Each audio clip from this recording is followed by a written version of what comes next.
Olá, sejam muito bem-vindos a mais um episódio do YesCast, o podcast oficial do Instituto de Estudos de Saúde Suplementar.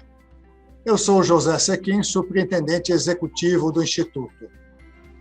Para quem nos ouve pela primeira vez, nosso podcast trata de assuntos relacionados aos mais diferentes aspectos da saúde suplementar nacional, tanto no que diz respeito à qualidade da assistência médica, quanto relativamente à economia, sustentabilidade, aspectos regulatórios, legais e outros. Quem não conhece nosso trabalho, pode acessar o portal www.iess.org.br para ter acesso aos estudos, boletins, textos para discussão, livros e outras publicações, notícias e novidades. Não custa lembrar, siga nosso podcast na sua plataforma predileta. Mas se você preferir pelo YouTube, assine o canal, ative as notificações, conheça seus conteúdos, como vídeos, podcasts e outros, e dê o seu like. Nós também gostamos disso. Em nossa primeira série, com 15 episódios, estamos debatendo o livro Saúde Suplementar, 20 anos de transformações e desafios em um setor de evolução contínua. Uma obra organizada pelo IES, assinada por 24 autores convidados. Você encontra o livro na íntegra, de forma gratuita para download, no site do IES. Não perca tempo, faça o download, leia o livro, comente, dê-nos feedback. No episódio de hoje, eu tenho o prazer de convidar o Dr. Edmond Barras, cirurgião de coluna vertebral do Hospital Beneficência Portuguesa de São Paulo. Ele tem um mestrado na França com a pessoa, o médico que desenvolveu o método de fusão de coluna. E foi ele, Edmond Barras, o primeiro médico a trazer esse procedimento aqui para o Brasil. Ele assina um artigo, o capítulo chamado O Lado Oculto da Medicina. Que mistério, não? Seja bem-vindo, caro Dr. Edmond Barras. Estamos muito felizes com a sua presença. Espero que você e seus familiares estejam todos bem. Boa tarde, amigo Sequim. Realmente, a nossa amizade de alguns anos, pelo menos da minha parte, gerou muitos frutos. Aprendi muito com a sua experiência, desde a sua atuação na Fena Saúde e ainda mais agora com a sua atuação na direção do IES. Para mim tem sido muito importante. Obrigado, Edmond. Nós precisamos agradecer sempre a sua, sempre disposto a colaborar, tanto na época na Fena Saúde, quanto agora no IES. Obrigado mesmo. Em primeiro lugar, queria agradecer pela oportunidade, não somente de ter participado com um capítulo desse livro que foi tão importante na história, posso dizer, da medicina do nosso país, porque envolve realmente um aspecto muito importante, que é da saúde suplementar, que hoje, depois do SUS, é a base do atendimento médico no Brasil inteiro, como ainda agora, por esse convite de participar desse bate-papo sobre esse livro que eu considero, pelo menos no capítulo que eu escrevi, ter sido uma grande honra para mim. Você inicia o capítulo O Lado Oculto da Medicina. Já tem um certo mistério no próprio título. Eu imagino que vai atrair muitos leitores, porque ele é de alta qualidade. O senhor citava nesse artigo o escândalo da máfia das próteses. Já tem alguns anos que isso aconteceu. Um caso mediático, de alta repercussão, que aconteceu no Brasil e ganhou noticiários amplos. Foi um tipo de conduta, eu entendo, criminosa, relacionada à medicina, na verdade, de alguns médicos, não da medicina como um todo, muito menos da maioria dos médicos. Mas esse comportamento não é exatamente novidade, nem exclusividade no Brasil. Poucos, mas existem. Nesses 20 anos de saúde suplementar, analisados em nosso livro, que outros lados ocultos o senhor enxergaria e poderia destacar, além dos que já constam lá do artigo do livro? Bom, em primeiro lugar, esse lado oculto da medicina é um lado que, infelizmente, é um aspecto negativo, não só de parte de alguns médicos, felizmente uma minoria, mas de um sistema todo que se instalou em cima da prática médica, que envolve, de uma maneira geral, prestadores de serviços, envolve fornecedores, envolve métodos diagnósticos, enfim, existe toda uma cadeia que, em alguns aspectos, ela é uma cadeia não muito elogiável. Em 2015, precisamente em janeiro de 2015, essa reportagem da máfia das próteses que surgiu no Fantástico trouxe à tona, de uma maneira bastante midiática, o assunto dos implantes, especificamente dos implantes ortopédicos e dos implantes de coluna. Mas isso aí foi um episódio que trouxe à tona num momento pontual. Mas, infelizmente, se a gente for recuar, não precisaria nem 20 anos, mas só para citar alguns, nós já tivemos também um episódio há cerca de 10, 11 anos atrás, que envolvia a cobrança de pacientes do SUS, envolvia a cobrança não só dos pacientes, não só pelos médicos, a cobrança chamada por fora, mas como também de muitos prestadores de saúde. Esse também foi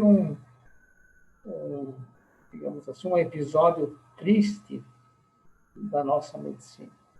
E houve outros de menor repercussão, como a reutilização dos materiais descartáveis, que não podem ser reesterilizados, mas eles são reutilizados e cobrados como materiais originais.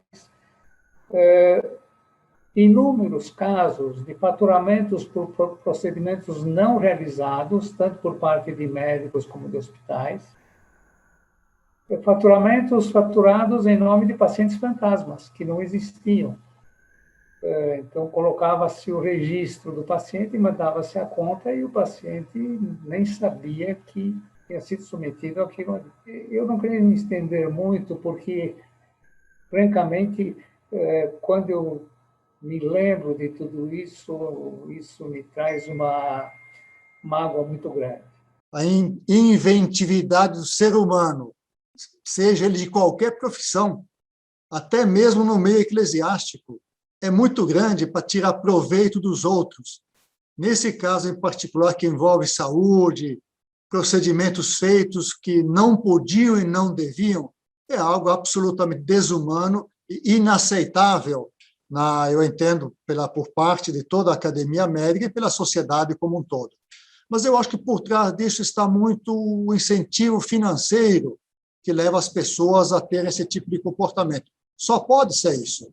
Então, a pergunta para você, Vargas, é o seguinte: o que facilita, ainda hoje, que esse tipo de crime continue acontecendo?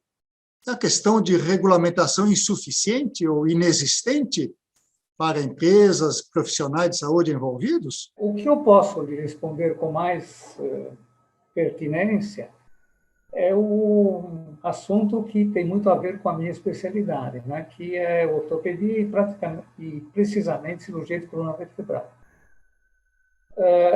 O grande problema nessas cirurgias consiste no uso de implantes. Os implantes na cirurgia de coluna significaram um avanço enorme do ponto de vista de possibilidades cirúrgicas, de recuperações mais rápidas, de resultados melhores para os pacientes. Só que, infelizmente, começou nos Estados Unidos e, infelizmente, nós importamos logo o ganho em cima das chamadas OTMEs, ou seja, os implantes. E eu acho que o grande problema, por onde poderia se começar a corrigir isso daí, seria a padronização dos implantes a nível oficial. Hoje, nós não temos uma padronização, nós temos inúmeros fornecedores e fabricantes fazendo praticamente o mesmo produto, e esse produto, por incrível que pareça, ele não tem um valor fixo, ele não tem limite de valor. Ele varia, por incrível que pareça, ele varia conforme o médico, conforme o hospital onde ele é usado, e pior ainda, conforme a região no Brasil. Se a gente comparar o mesmo produto no sul ou no sudeste com o norte e nordeste, é impressionante a diferença de preço. E por incrível que pareça, o nordeste, que tem um potencial econômico menor do que o sudeste, paga preços maiores por esses implantes. Então, essa falta de regulamentação nacional é o ponto, a meu ver, é o ponto-chave para se resolver isso daí. Por que essa prática acontece principalmente no Brasil e nos Estados Unidos e não acontece nos países da comunidade europeia? Nos Estados Unidos, uma vez que se passa a barreira da FDA, cada fabricante pode estipular o preço que vende com vier. Não há controle nenhum, isso possibilita... Ele tem que vender, para vender ele tem que, ao contrário de abaixar o preço, ele tem que aumentar a comissão que ele paga para diversos elos dessa cadeia. E na Europa é exatamente o contrário. Na Europa se estabeleceu um preço máximo para cada classe de implantes. Por exemplo, prótese total de joelho. Ela pode ser com cimento, pode ser sem cimento, e cada uma delas tem um teto de preço. Tem um teto, acima daquilo não se negocia. O que acontece? Cada fornecedor tem interesse em baixar o seu preço para conseguir vender mais, que é a lei do mercado, é a lei da oferta e da procura. Além do mais, na Europa, as seguridades sociais, que são presentes em quase todos os países da comunidade europeia, eles estipulam um valor de reembolso. Para cada produto, e não é nem para cada produto, é para cada linha de produto, não é para cada produto específico. Para cada linha, ele estabelece um teto de reembolso. Com isso daqui, a gente não vê escândalos na Europa. A gente só vê escândalos no Brasil e a gente vê mais escândalos ainda nos Estados Unidos, apesar da legislação americana, a partir do início dos anos 2000, ter sido bastante punitiva, vamos dizer assim, em relação a isso aí. Mas continua. Não foi suficiente. Você traz aspectos muito relevantes. Em parte, várias dessas questões, acho eu, foram tratadas nas várias CPIs da pandemia, várias CPIs da máfia das próteses, que aconteceram logo depois, ainda em 2005, 2015, 2016. Acho que até teve recomendações na época de criminalizar condutas médicas lesivas a pacientes, vedar e criminalizar o recebimento, pagamento de comissões, coisas desse tipo. É uma pena que eu acho hoje, 6 anos depois, esses projetos ainda não tenham se convertido em lei. Poderiam dar uma grande ajuda. Mas eu queria agora que você comentasse um pouco sobre quem é o grande prejudicado por essas má condutas de poucos profissionais inescrupulosos. É o setor privado? É o público? É o plano de saúde? É o SUS? É o paciente? Gostaria que o senhor comentasse rapidamente essa questão, Barras. De longe, o imenso prejudicado é o paciente. Porque eu tenho uma frase que eu repito sempre: uma cirurgia mal indicada, por melhor que seja a técnica, ela vai trazer um mau resultado, porque a indicação já foi uma indicação errada. Então, não há como ter um bom resultado a partir dessa premissa. Falando ainda sobre a minha especialidade, coluna vertebral, há estudos no Brasil e nos Estados Unidos, nós temos estudos bem feitos aqui no Brasil, que mostraram que 60% das cirurgias de coluna efetuadas, elas são desnecessárias.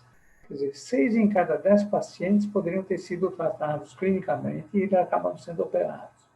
E acabam, infelizmente, tendo um mau resultado. Eles acabam sendo submetidos a múltiplas cirurgias, porque é feita uma segunda para tentar corrigir o que se fez de errado na primeira, se faz uma terceira para tentar corrigir a segunda e vira uma catástrofe a ponto de hoje, dentre as aposentadorias do INPS e dos aposentadores por doença e dos afastamentos, a grande maioria são problemas de coluna. Quer dizer, passa a ser um problema de saúde pública. Mas isso tem tantas coisas. A gente ficou sabendo, inclusive, de pacientes que recebem incentivos financeiros para serem operados, que é uma coisa inadmissível. Há desvio de pacientes para prestadores de serviços de saúde em localidades ou em instituições que, vamos dizer, são instituições facilitadoras para esse tipo de ação. Então, isso aqui, na realidade, é o maior, ouso dizer, crime que é consequente desse mau comportamento. A nível público, a gente ouve sempre que o SUS sofre com falta de verba, sofre com diminuição de recursos, etc. Mas a gente também ouve que, na realidade, o que existe não é a falta de recursos. Os recursos são mal empregados. E um dos pontos nos quais os recursos são mal empregados é em relação aos implantes. Os implantes, eu participei, pela minha idade, do nascimento dos implantes em coluna durante a minha fase de pós-graduação que eu passei na França. E eu me lembro que, naquela ocasião, o custo do implante não chegava a 10% do custo total do procedimento cirúrgico, o que é um valor bastante razoável. Hoje em dia, o custo do implante chega a 70%, às vezes até mais, 80% do custo de uma cirurgia. Orçamentos de implantes em coluna vertebral de 200, 250, 300 mil reais são corriqueiros. E sem falar daquelas exceções que chegam a 750, 800 mil reais, onde fora do Brasil daria para levar esse paciente, fazê-lo operar num país da Europa, trazê-lo de volta e ainda sobraria muito dinheiro para continuar o tratamento dele. O que me chateia também é que hoje em dia, em termos de implantes de coluna, são priorizadas as empresas de fora, principalmente as americanas, que dominam 75% do mercado mundial, e algumas também da Europa. Nós temos uma indústria nacional muito bem qualificada, que poderia suprir esses insumos a um preço bem menor e privilegiando a indústria nacional. Isso não está sendo feito. O mercado é dominado em mais de 90% pelas importações. Nós não estamos produzindo aqui no Brasil por uma questão simplesmente, eu acho que política, porque nós temos a indústria nacional perfeitamente capaz de produzir esses implantes, e alguns até que são feitos. Nós estamos passando com as OPMEs, dependendo basicamente da produção americana e da produção europeia, da mesma forma que nós passamos no início da pandemia, dependendo da China para EPIs, equipamento de proteção individual. Que o mundo inteiro deixou de fazer, deixando para que a China fizesse, e, de repente, a China não deu conta para abastecer o mundo inteiro. Aí passaram a fazer localmente essas EPIs, mas está mais do que na hora de a gente tentar fazer isso aqui pela indústria nacional. Por outro lado, em relação aos planos de saúde, eles são prejudicados pelo excesso de indicações, pelo excesso de materiais de implante. Não há uma negociação eficiente, às vezes, entre as operadoras de saúde e os prestadores de serviços. Os auditores das operadoras de saúde, que seriam os que dariam a opinião em relação a um determinado procedimento, as grandes operadoras, elas têm capacidade de ter auditores nas várias especialidades.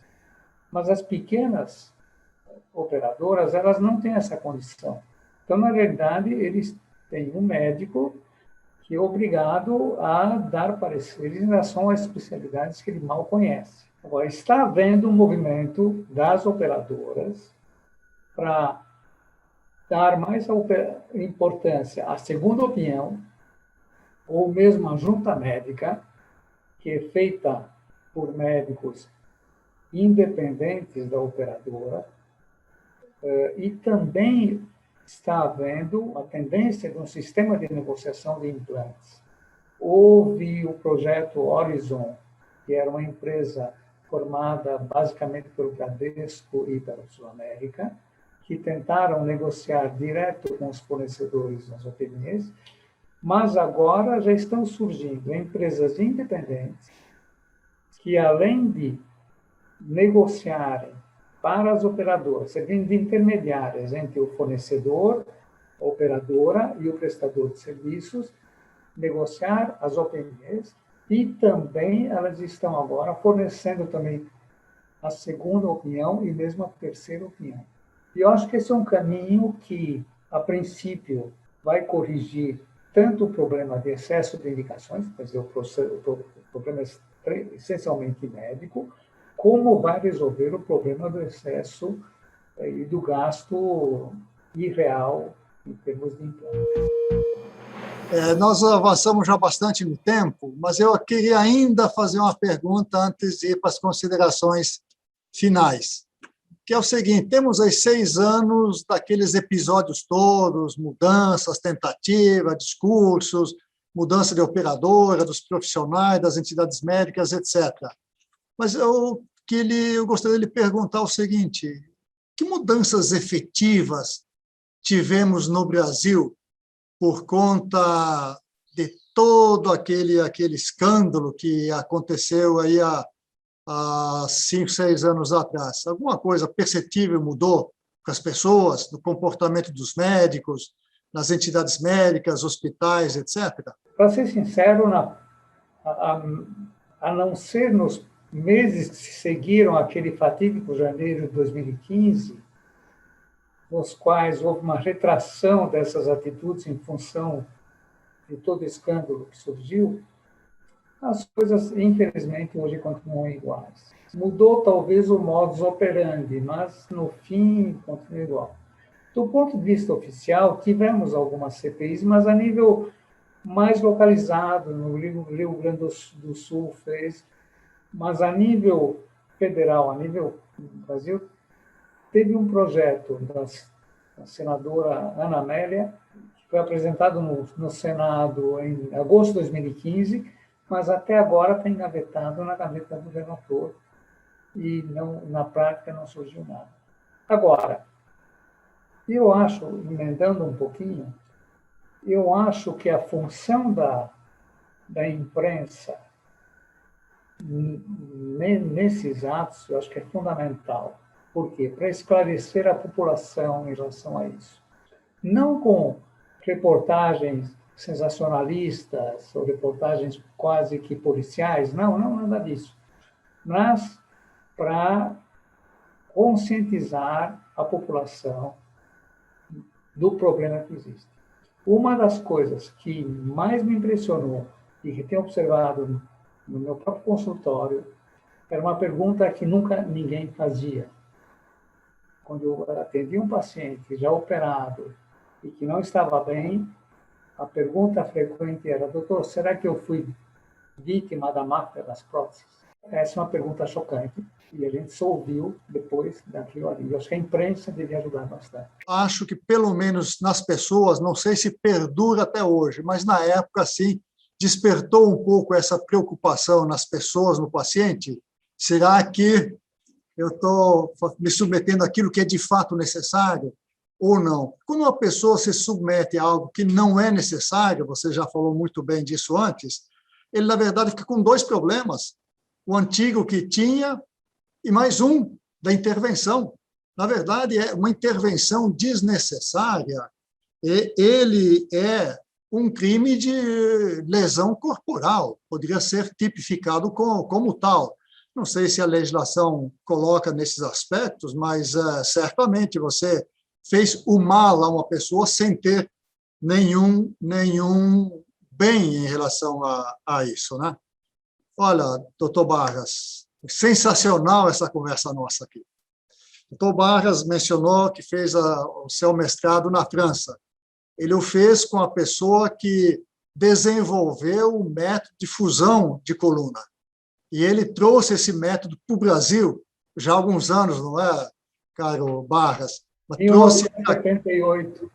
78, já se vão lá 40 e tantos anos, lá, 40 e poucos anos, lá. Então, deu uma contribuição muito importante. Os nossos profundos agradecimentos pela sua participação no livro e na conversa dessa tarde aqui. Eu fico muito honrado por participar e por ter a oportunidade de expressar a minha opinião numa batalha que eu estou levando há muitos anos, não é de hoje, e você sabe muito bem. Nós que lhe agradecemos muito, caro Edmond Barras. Para você que nos ouviu, que deseja ler não apenas esse capítulo, como vocês viram, tem informações relevantíssimas que afetam o nosso dia a dia, como potenciais pacientes e um dia virmos a necessitar de um procedimento ortopédico. Você que se interessa, então, pelo artigo, aproveite e leia o livro inteiro, Saúde Suplementar, 20 anos de transformações e desafios em um setor de evolução contínua. Ele está disponível para download no site do IES, www.iess.org.br.